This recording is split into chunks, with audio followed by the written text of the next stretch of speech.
இன்றைய நாளுக்கான அடுத்த ப்ரோமோ ரிலீஸ் பண்ணியிருக்காங்கங்க. முதல் முறையாக ஒரு டாஸ்க். அரோரா சின்க்ளியர் தான் அந்த டாஸ்க்கு படிச்சுட்டு இருக்காங்க. அந்த டாஸ்க்கில் என்ன சொல்லியிருக்காங்க, இதுக்கு முன்னாடி ஒரு டாஸ்க் படித்தாங்க இல்லையா, அது ஆக்டிவிட்டி ஏரியாவெல்லாம் போனாங்க. அந்த டாஸ்க் வந்து ஃபெயிலியர் ஆகிடுச்சு.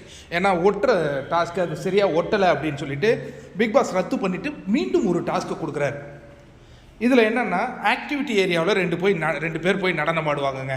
அதே டீமில் இருக்கிறவங்க பிளாஸ்மாவை பார்த்து என்ன பண்ணுவாங்கன்னா பதில் கூறணும். 5 பாடல்கள் ஒளிபரப்பப்படும். அவங்க நடனம் ஆடுவாங்க இல்லையா, அந்த நடனத்தை பார்த்து இது எந்த பாடல் என கண்டுபிடிக்க வேண்டும்.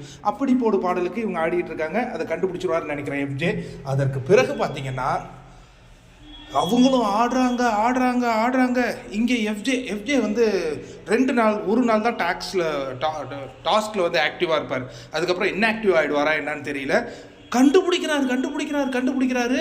ஒரு கட்டத்தில் அவங்களாலே ஒன்றும் பண்ண முடியல. உடனே பிக் பாஸ் வாயில் பிளாஸ்டிக்லாம் போட்டு, ஏன்னா இவங்களே சுடுவாங்க போலன்னு சொல்லிட்டு அந்த மாதிரி பயங்கர டஃப்பாக நடத்துகிறாருங்க.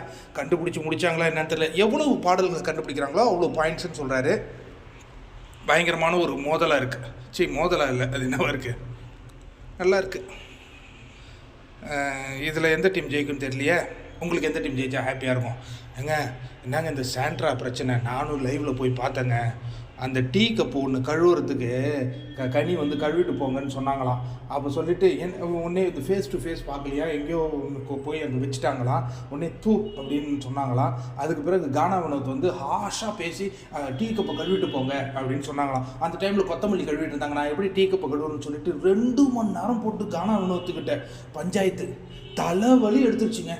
அதை விட அடுத்தது பார்த்தீங்கன்னா, அதில் எப்படி தான் அமித், நீ உண்மையாலே வந்து கிரேட் மேனியா, அந்த பொண்ணுகிட்ட காலையிலேருந்து ஈவினிங் வரையும் உட்காந்து அந்த அழுகும் கதையை கேட்டுக்கிட்டு இருக்கேன். இப்போ ஒட்டுமொத்த வீடும் என்னென்னா, ஏதோ ஒரு பெரிய பிரச்சனை நடந்துச்சுன்னு காத்துட்ருக்கேன். பிரச்சனை என்ன தெரியுமா, தூ அப்படின்னு கனி துப்புனதை இவங்க பிரச்சனையாக கொண்டு வந்திருக்காங்க. இன்னொரு பிரச்சனை என்ன தெரியுமா, திவ்யா வந்து கபோர்ட்லேருந்து துணியை எடுத்து அடுக்கி கொடுக்குவா.